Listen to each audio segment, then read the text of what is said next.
What's up everyone, Steve here again from RC Tanks and Trucks 24/7, and here I have the Henlong military truck, and there is a WPL, basically the same thing, different cabs, just a different company that's producing them or selling them. But this guy here, you would have seen the running video or the unboxing, and the servo in here is pretty bad. It's not really a true servo. It's basically a little motor, as you can see. It's a normal size motor, and it's just pushing against these two, I guess. I don't know what you want to call them, but yeah, that's pushed against the sides to move it left or right excuse me, on or off. So it's not proportionate at all, and it is so loud that it gets a little bit distracting, but no big deal. If any of you guys haven't seen inside at one of these guys, there it is. There's a motor there coming down to the little transfer case, pushes the front and rear drive shafts.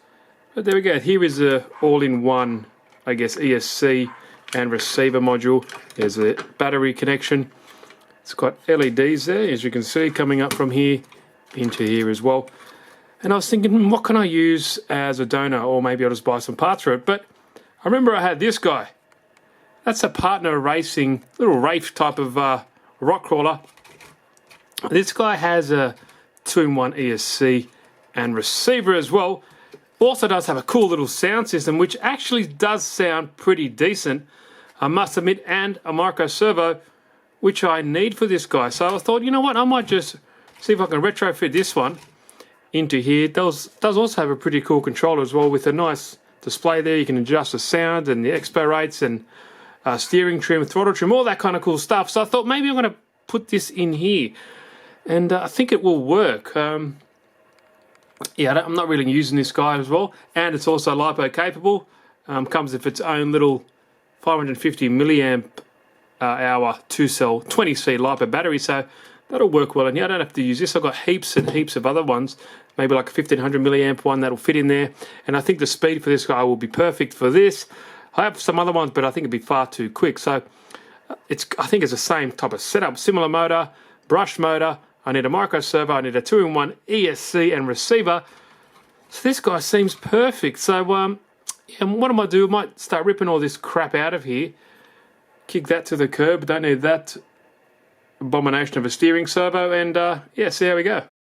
Alright, so all you need to do to take out this servo is 2 screws here, and also the steering horn screw as well. Once you do that, this whole unit will pop out, and that's what you're left with. So if you have a need for that little motor, I guess you can keep it around or just scrap this system, but there we go. We can use these plugs for something else. You could even use it as a spare motor, because it looks exactly the same. So maybe that's a good idea. Don't chuck this out.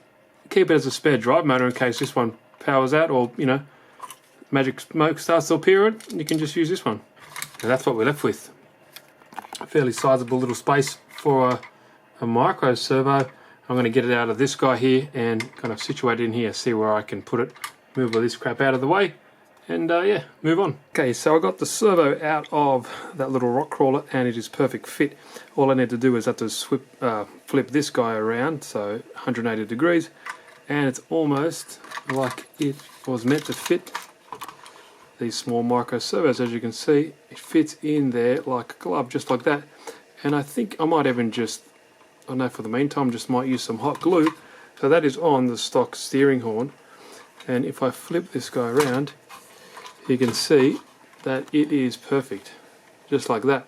So all you need to do is center this guy up. I'll see if I have some little mounts or little standoffs so I can actually screw this guy down. If not, I'm just going to use some hot glue and see how it holds up. Here I have the micro servo, which I have adapted, and I've put just a standard size RC ball end on here, and I've made it fit into the stock steering arm, because it's got this unique curve that needs to wrap around underneath here, underneath this particular leaf spring. So I kind of left that in, as it is. The issue is you need to have certain sizes of these guys. Lucky that I have a fair few in my arsenal, because the one that comes on the kit is larger than a normal size, kind of like a generic one. Oh, sorry, like a unique style, not generic. It's kind of hard to see if I put it down there. As you can see, it's quite large. Anyway, I made it fit. All I need to do now is cut down this screw so it fits in, and doesn't bind at the bottom of this steering box. Sorry about all the camera work, but I thought, you know, something different than on the tripod, so it doesn't interfere with the base of this. I'll cut that down and I will hot glue that bad boy down there, and hopefully that'll hold, and yeah, I think it'll be fine. So next step, I'll have that in there and all hooked up, and yeah, we'll move on. And just like that, guys, we have a steering servo hot glued in there, and that does look pretty good. I have not cut anything else around here. Any of this, all this around here is stock. These openings are where you had that little trim knob that's popped out of there, but all this stuff is standard. I haven't cut anything, which is good. Here's the bottom view, as we can see. All looks good. I kept the original steering linkage there as well, but everything works well. I think that hot glue will be more than enough. There we go there. Everything seems to be working. There was obviously no steering or servo saver on here. These keep popping out, these little leaf springs, but that'll be easy to put back in. So there we go. Steering servo done. Now what I want to do is take away this guy here. Here we have the ESC 2-in-1, which is the same as this guy here, which is basically this cheap board right here. There's not much to it, that's all there is. So, benefit of this guy, like I mentioned in the beginning of the video, you can run LiPo. Also does have a sweet little sound unit up there, which hopefully I'll be able to manage to sneak in the cab somewhere and see how it goes. I was even toying with the idea of using these axles, because they're exactly the same size. They fit exactly the same, and I'm sure I'll be able to fit, if I did manage to put these axles on to the truck, put these wheels onto these axles. So yeah, it's kind of like a perfect little fit. I wonder if you could actually make it a 4-link. Now that'd be pretty sweet. Mind is a ticking now, guys. But anyway, let's do one thing at a time. Let's get the ESC out of here and put it in here, and then we can check it and make sure everything works. Okay, now it's like this system is made for this particular car, because everything just fits in with the standard plugs. This one here is going to have a speaker. I can put that in there. I want to try fit it in there and put it underneath the cab, but the stock power switch works right into here, the motor right into there, and the battery, sweet, right into there. So everything works. And if I turn it on, there we go. Much finer movements than before, that's for sure. And yes, it does have proportional control.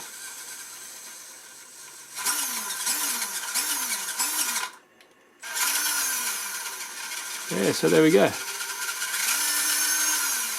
I know the drivetrains might be a little bit weak in these, so that's something I might look into later on. Hopefully they might bring out some metal parts, or maybe able to retrofit that other unit I have in there. But yeah, there we go. So I want to get this kind of nice and neat and see if I can fit that speaker unit up in here as well.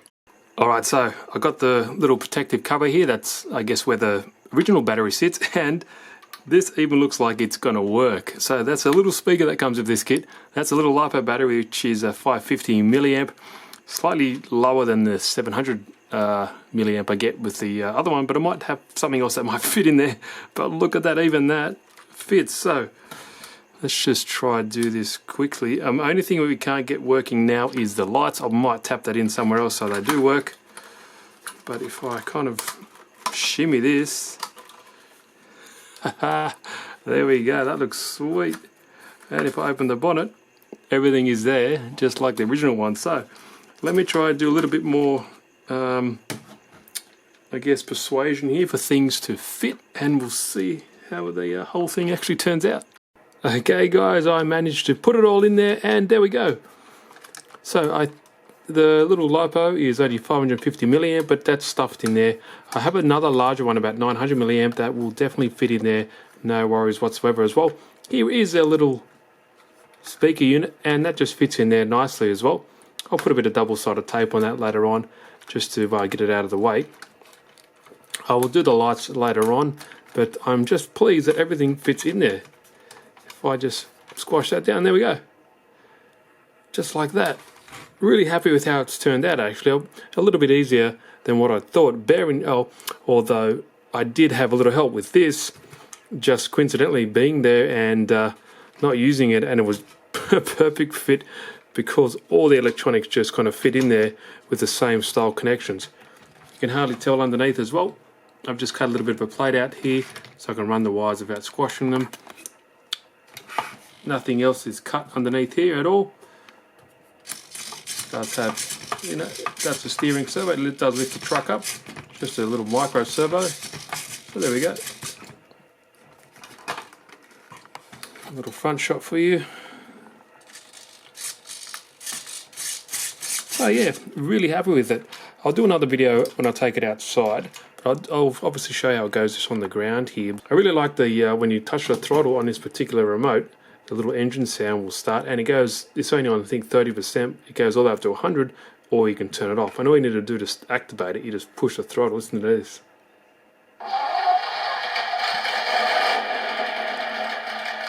Sounds pretty cool.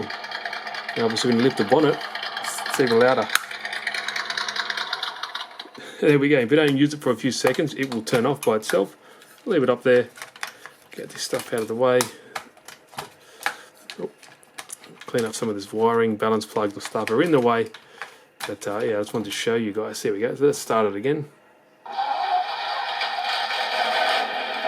And you can, with this, what the benefit of this, you can obviously adjust the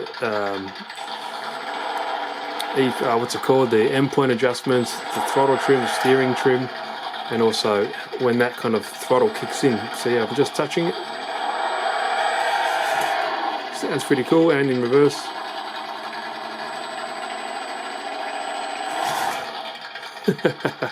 Really cool. I might end up changing this motor as well. The motor in that particular little rock crawler will probably fit in here as well. But I wanted to keep this video to a reasonable length. But yeah, I'm pretty happy with that. You can give it a bit of a rev too.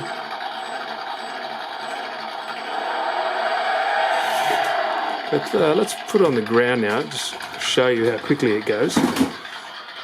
It is much quicker than the original one. And the main thing is that servo is much quieter.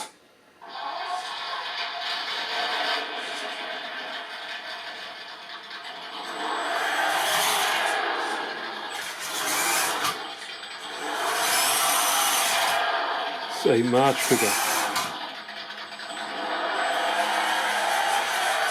And that throttle, that little speaker is only on 20% and it blasts through.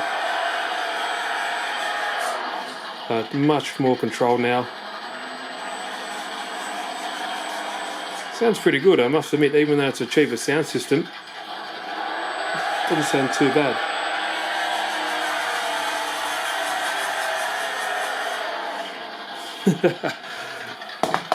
Yeah, pretty happy with that.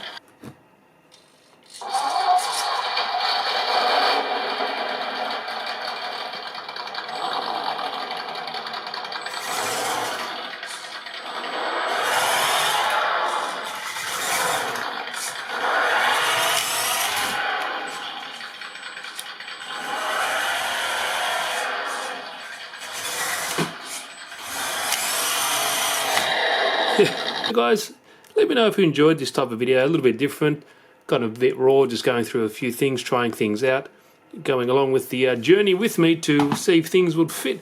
I kind of like it.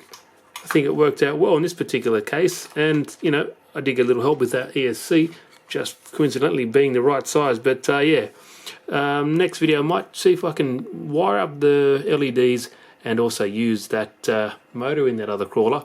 If not, maybe something else, and might try weather this guy as well to make it look a bit better. Ultimately, I like to get rid of these axles and use the other ones from that crawler or something else that I might have in my arsenal that I'm not using anymore to beef them up, because these aren't the strongest. They will break. It's just cheap plastic. So really, I think they're made more for scale and not for actual, you know, durability and reliability. But anyway, it looks cool. I'm happy with how this first conversion's gone. Let me know what you guys think. Give the video a thumbs up. If you haven't, please subscribe, and yeah, see you next video.